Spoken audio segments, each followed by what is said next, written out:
Welcome to another Sonic Lab. Today we're looking at the Behringer DeepMind 12. This is the full review. I posted a video sometime back asking for questions because I'm sure you have got a lot of questions. As this is Behringer's first synth, you probably have a lot to know. I'm sort of regretting that a little bit because we had almost 400 comments there. So I will try and answer all of them as much as I can, but if I didn't get around to yours, I do apologise. This is it. It's a 4-octave compact synthesizer. Case is nice and solid. I know there's been a lot of questions about build quality. I should add also that this is actually what's known as a tool-made sample. So this is maybe a couple of steps back from the final production. And as such, I've spoken to Behringer and there are a few things that they definitely want to address. The first being, if you can see here, the mounting on the PCB. You can see there's a bit of wibble when you press the button. This is all going to be sorted out. They assure me that there's no way they're going to let it go out with this. It just needs some extra mounting here, and that's something that they can sort out. The other thing being that the Wi-Fi is not functional on this yet. It's under construction, and I believe the hardware's in there. It's just the kind of software front end is still being worked on, so I'm not going to be able to demonstrate that. In fact, I'm not sure I'm going to get around to the iPad editor or the other editors for the time being because there's so much to get through, so I do apologise for that in advance. The other thing that you've been interested in is the LCD. Now the LCD here, I've got it dimmed down quite a bit just so that I can get the whole thing with the contrast. You can actually adjust, if I go to global, I can adjust the contrast and the brightness individually, so it will go a heck of a lot brighter than this. That's going to blow out the camera, so I'll take it back down to where you can see it. So okay, it's not an OLED display, it's a fairly basic LCD, you know, not extremely high resolution, but it gives you the information you need and you can see it fine. How do the faders feel? I should mention that briefly. Yes, there is a bit of wibble to them. Actually, I checked it out against my 106 and they are incredibly wobbly, so I don't think there's anything different about these. I mean, that's just the way that faders generally feel as far as I can tell. As far as other things go, yes, there is a fan on this unit. It does require a fan, but you can dial it back so that you can actually turn it off, or you can dial it back so that it's practically inaudible. I mean, I can just about hear it. If I was to turn it up full, then you would hear it. But I can dial back the fan speed to a much lower level or even off if I wish. Yes, real wooden end cheeks. I couldn't tell you what the actual wood is because that's just not something that they were able to supply me with. So connections here, we've got a USB, which is MIDI only. You can use this to hook up your host computer to access the DeepMind plus the additional MIDI ports. We've got in, out and through, which is pretty cool. I should also mention we do have Wi-Fi built into this thing, which means that you can either hook up the remote editor via the iPad or certain Android devices, or indeed the computer, but also send networked MIDI over Wi-Fi into this thing, which does kind of open up a lot of interesting possibilities. Pedal CV input, this accepts control voltage inputs as well as an expression pedal, so you can route the control voltage coming in here to the modulation slots if you so wish. We've got sustain pedal input, which also acts as a trigger / gate input, so you can use this to run the sequencer and the ARP, or both, and also the gate length for those as well. Headphone output, which is nice to see, and also stereo output, which is balanced, so I'm using TRS jacks on this as well. Let's get the scope up and we'll listen to a straight sawtooth wave. Just going to use the arpeggiator here. You can see it's not a bad shape. No aliasing up there. The shape gets a bit better at the top, which is so often the case with analogs. Let's take a listen to the square wave.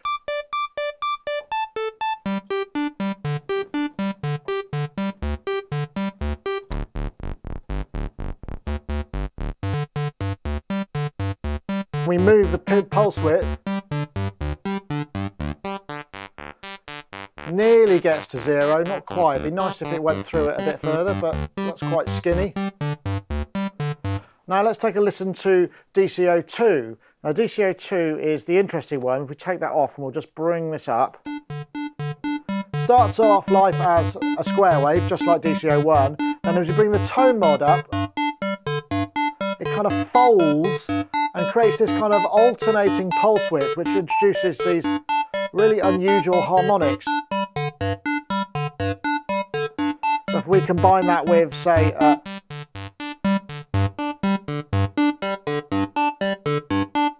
square wave.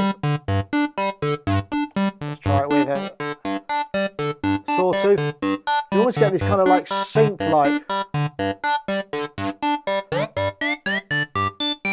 And obviously we've got plus or minus an octave on the pitch. So the basic oscillators sound fine. They're perhaps not the deepest or the buzziest I've ever heard, but in the context of a polysynth, they'll get you plenty of places. Let's take a listen to the sync wave as well.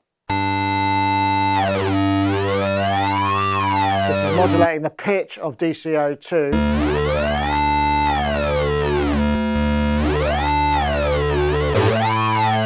Which we can route via the envelope, LFOs, all kinds of stuff. And finally, white noise, which is on a separate fader. So the difference between this and the Juno 106 is in DCO2. On the Juno 106, you just had a level for the sub-oscillator, but DCO2 in this allows you, with that tone mod, to create additional tonal characteristics, but also you can tune the thing over plus or minus an octave. So for instance, in this voice, I've just got a square wave, which is a single oscillator, and I'm bringing up DCO2, which is tuned to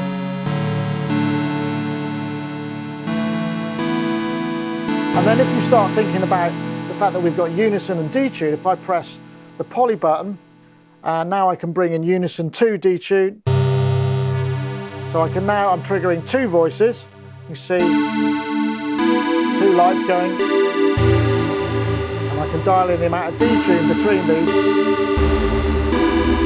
I'm starting to get some really interesting and complex textures just by using the unison detune. So if we take the 4th out and go into a sawtooth, I'll take the, we're starting to get these kind of, and this is a 12.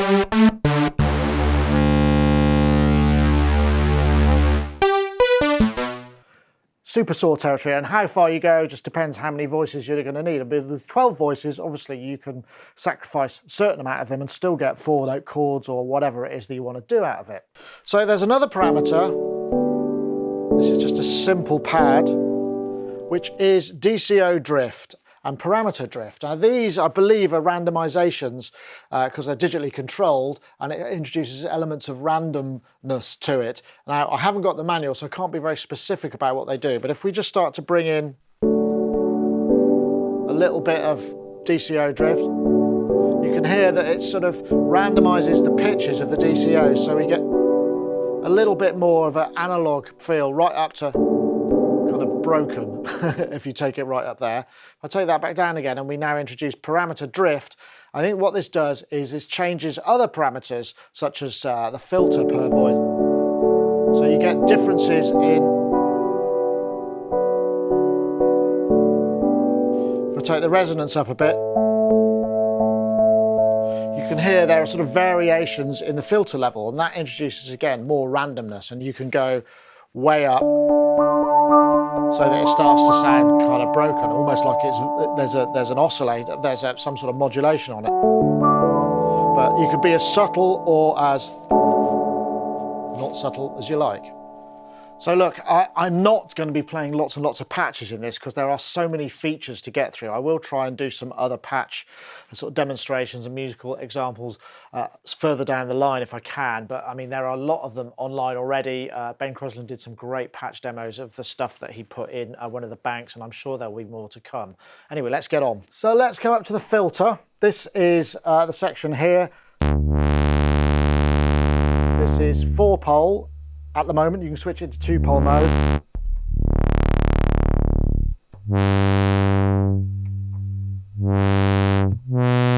Bring a bit of resonance. It's quite Roland-esque, isn't it? But when you start to bring the harmonics up, you get those lovely sing-song. It's a very musical filter, actually. So you can find these little sweet spots. Try 2-pole.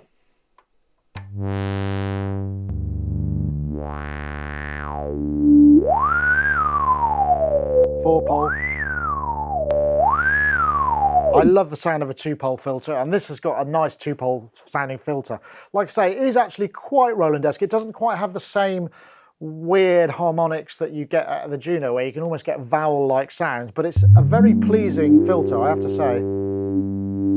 The other thing that this has got, which is kind of interesting, is we've obviously got a variable high-pass filter, so we can take out as much or a little of the bottom end as we like, continuously variable. But the other thing it's got is this boost circuit. Now what this boost circuit does, apparently in the 106 there was a little bit of a bump when you have the high pass set off on the Juno, and it added this extra bass.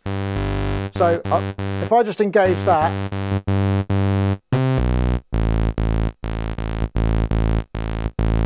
when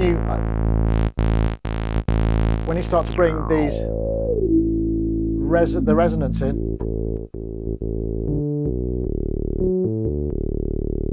if we then dial in a bit of unison,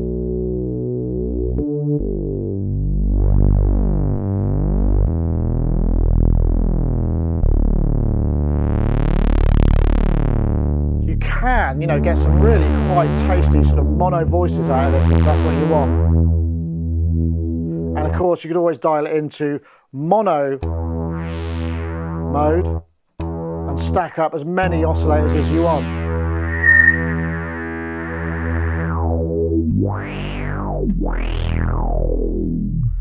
So yeah, you can do kind of those classic bass sounds if you start bringing a bit of envelope in.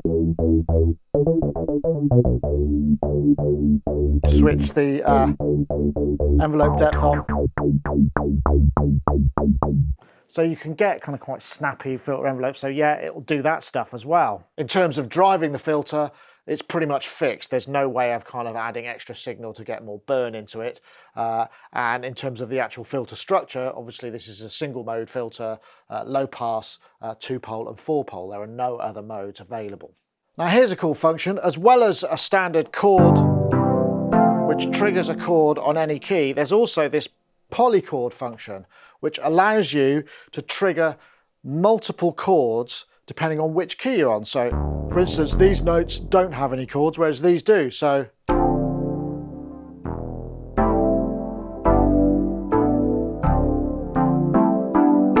I've got basically these 4 chords here, another one here, another couple here, and to assign these chords, it's really straightforward. If I just play a chord, press and hold, then press the key, press a chord, press and hold, then press the key, I've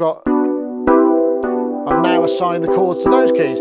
That's actually pretty cool, because what that means is I think you can store up to 100, and that's retained in a global memory when you power off. What would perhaps be even cooler is if you could store them on a per patch basis. Then you could have chord sets for individual sounds if you wanted them. Now if I press the VCA edit button, brings up this screen here, so I could dial in some velocity sensitivity.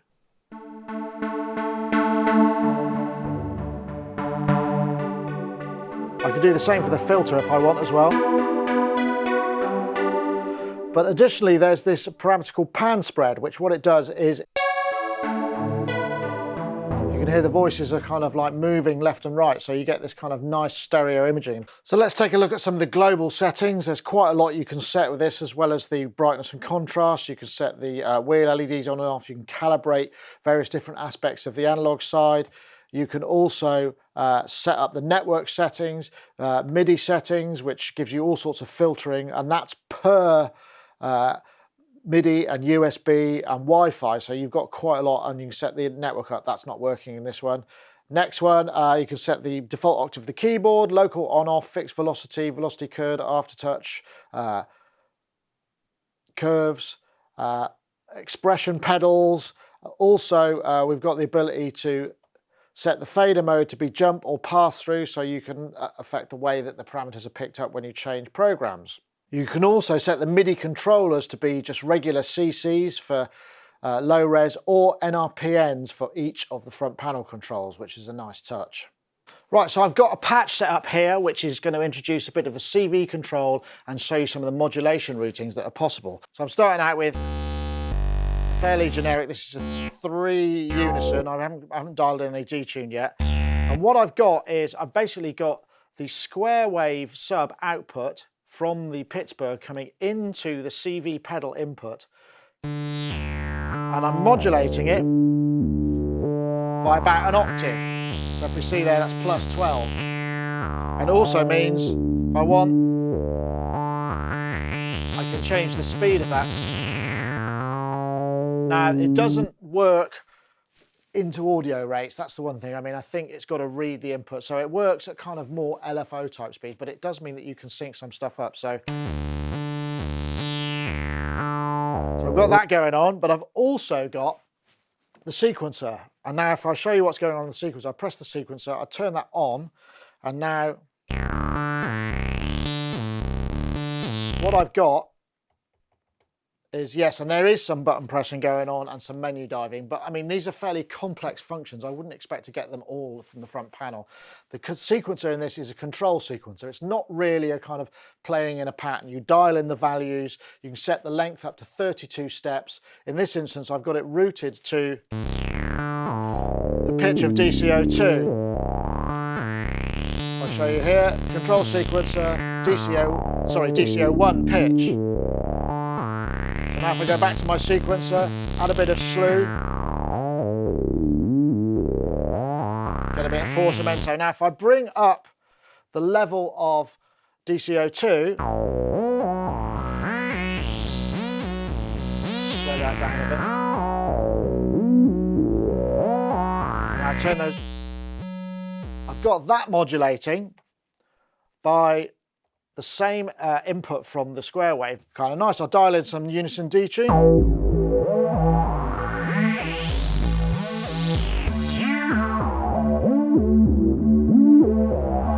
And what about if I put sync in?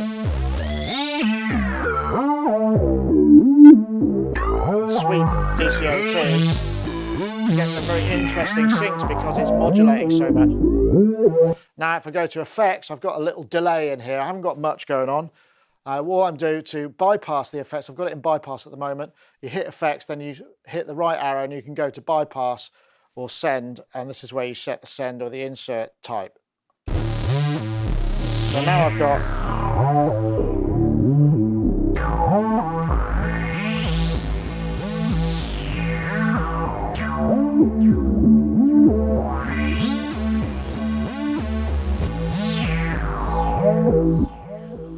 so quite a lot of stuff going on in there. We've got the CV input. I was also driving the speed, if you notice, actually, if I play, I'm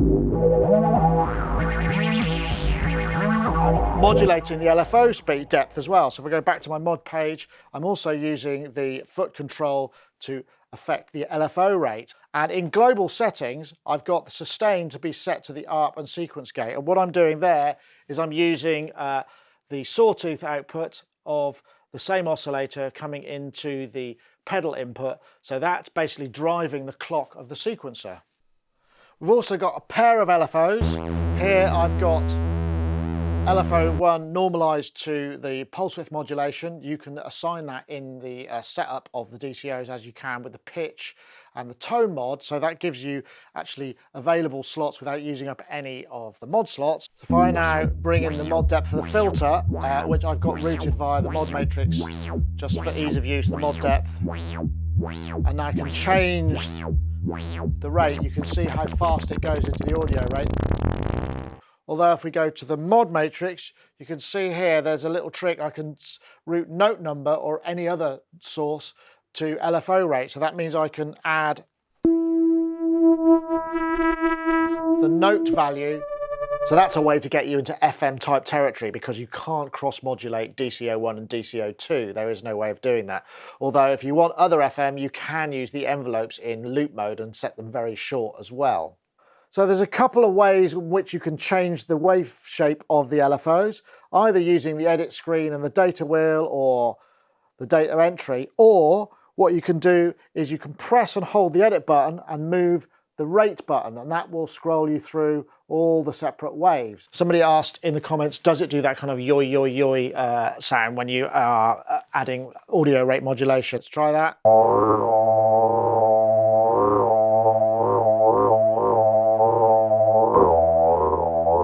Yes, it does appear you can. We can also slew the wave. which means that we can do that with any of the waves, so we can round the corners off it. We've got the poly and mono phase, so that means we can create waves that are just synced to the master of the LFO, or will re-trigger depending on... So you can get these kind of polyrhythms, or you can have them synced so that they will always be to the same master, and you can have them key sync so the thing starts again. There's quite a lot of things. Additionally, we've got the ability to sync it to the clock, which means that we can have all these different beat divisions. So for instance, in this patch, I've got the two LFOs working at 3:2. So if I go edit LFO 1, I'm tempo synced to 2 beats in the bar. LFO 2 is to 3 beats in the bar. So getting this kind of... Turn the square wave on. Got this really lovely...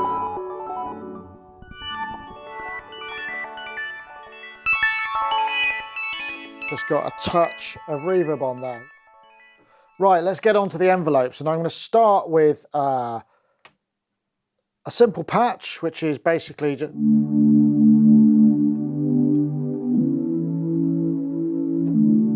Really, really simple. Just got the basic VCA envelope, which has just got a bit of attack, bit of release. So what I'm going to do now is I'm going to dial in some filter on the envelope depth.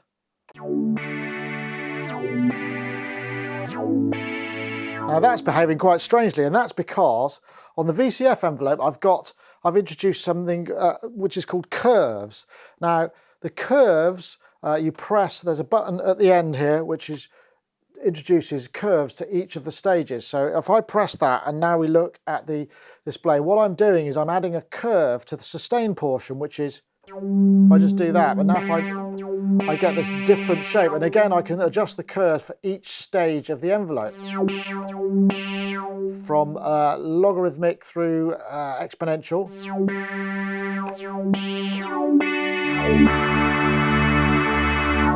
And on the third envelope, which is the mod envelope, what I've done is I've routed the pitch mod source to envelope 3, and this is actually quite useful because it means you could dial in LFO 1, 2, 3, all these are unipolar, all sorts of unipolar LFOs, which is really useful for pitch mod if you just want octaves or whatever. So I've dialed that in, and that means I don't have to use a mod slot to do this. So now I'm coming back out. So now what I'm going to do is play out and introduce some pitch mod.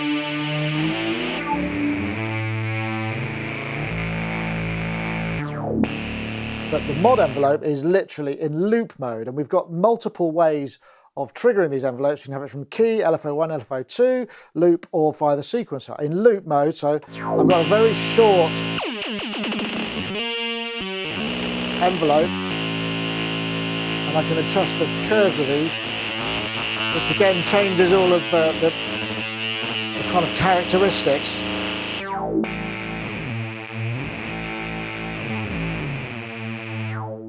So those are essentially the kind of the flavors of envelope. And we've got 3 of these guys. And the other thing that's really cool about this is all of the stages of the envelopes are addressable in the mod slots, either all the attacks or just the attack or just the delay from each envelope plus the curve. So that's a massive amount of modulation destinations you've got there. Right, so I'm aware this is getting super long, and there are just so many features in this synth that need to be explored that it's going to be a long and in-depth review. And that's really a testament to the designers of the synth. They've really thought of almost everything. You know, I mean, they've started with the limitations of the basic DCOs, but they've added so many possibilities in here that you can get as deep as you like. And that's one thing that I will say about the synth. You know, if you just turn it on and wiggle a few knobs, you're not going to get the most out of it. You need to work at it and find those sweet spots, of which there are many.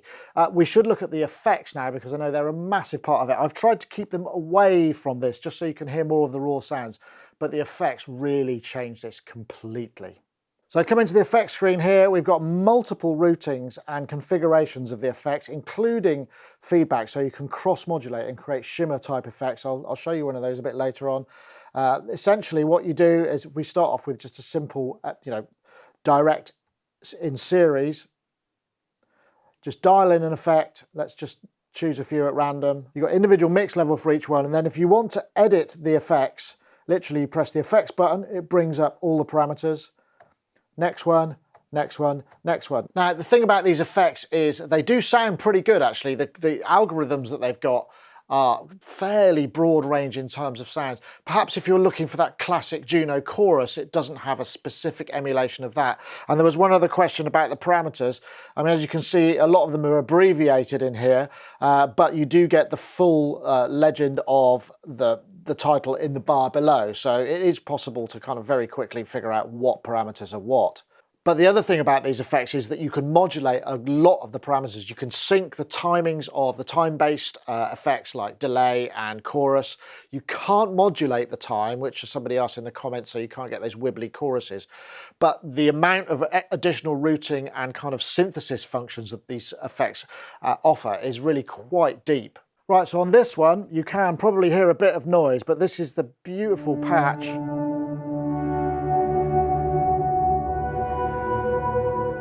that I think is patch number 1. I think it's one of Robbie Bronneman's patches. So if we just come and take a look and see what's going on here, we've got chorus into the rack amp, into the delay, into the hall reverb, and that's just a simple, straightforward kind of route. Right, this one is Event Horizon. This is, I think, a Richard Devine patch. And we look at the effects here, we've got this kind of shimmer algorithm, which is sending feedback from via the chorus and the dual pitch back into the chamber reverb. So we're getting that kind of ascending kind of shimmer type effect. Okay, so in this patch I've got the Fair Comp, which is basically like a sort of compressor valve processor, which just sounds really nice on bass sounds. TC Deep Verb, which is a massive cavernous reverb, and the Vintage Reverb, which has got, if we go in, a freeze function. What I'm doing is I'm mapping the pitch wheel to the freeze function by turning it off, and I'm modulating, well, if I do this, the building freeze via LFO2, which has got a little bit of delay on it.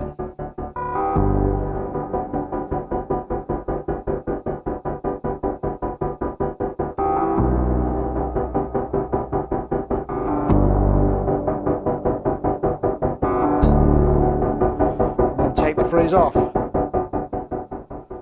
I mean, it's massive and you'd have trouble footing anything around it, but it shows you the sort of things that you can do, and you can be modulating the chorus, the effects depth, so you can bring in sort of choruses and out.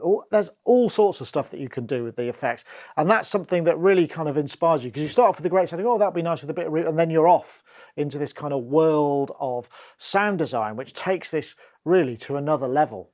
Okay, so I am actually pretty impressed with this synthesizer. I mean, considering this is the first product for a whole new division of Behringer, it really has, you know, it's kind of a tour de force. It has a ton of synthesis capabilities.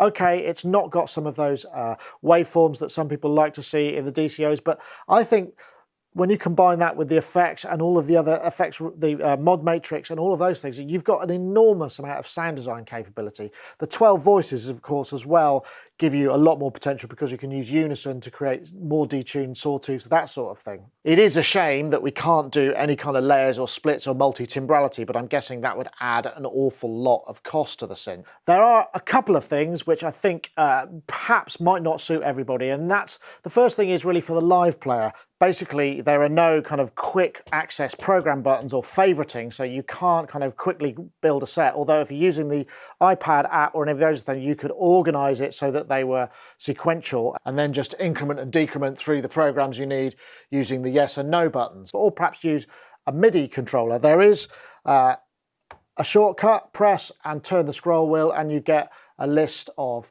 the banks and the patches in each one. Loading patches does actually take a little bit of a delay. I mean, it is loading the DSP and all the parameters, so it's not going to be super fast for changing programs. And I'm guessing that's probably asking a bit much for a synthesizer that is ultimately $999 US.